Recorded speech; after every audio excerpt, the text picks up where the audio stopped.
નાસીનગર demolition મામલે તપાસ સમિતિની માત્ર દેખાવની તપાસ સમિતિના અધ્યક્ષ મીના ગજ્જરને જવાબદાર અધિકારીઓ નથી આપી રહ્યા સહયોગ. સેન્ટ્રલ ઝોનના વડા પણ અધૂરી માહિતી તપાસ સમિતિના અધ્યક્ષને આપી રહ્યા છે.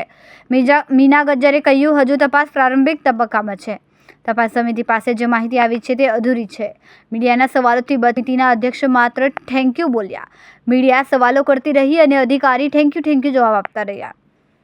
તપાસ સમિતિ માત્ર દેખાવની સમિતિના અધ્યક્ષ પાસે કડક વલણની સત્તા ન હોય તેવું સ્પષ્ટ લાગી રહ્યું છે. મેડમ, નાસીનગરની તપાસ જે ચાલી રહી છે એમાં અત્યાર સુધીની તપાસ કેમ રહી?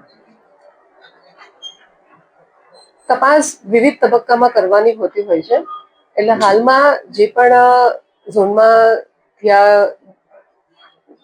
થયું છે, આ જે ડિમોલેશનની જે આપણે થઈ છે તે માટે જે તે ઝોનને જે પણ હકીકતલક્ષી બન્યું છે તેની વિગતો આપવા માટે જણાવ્યું હતું.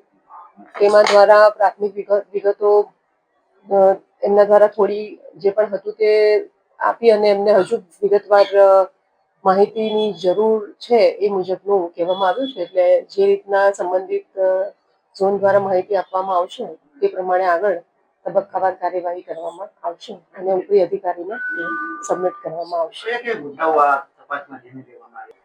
તપાસમાં જે રીતે જે પણ બીના બની છે તેમાં જે પણ ઝોન દ્વારા ત્યાં જે પણ હોય તે હકીકતલક્ષી અહેવાલ આપવા માટે આપણે કીધું છે.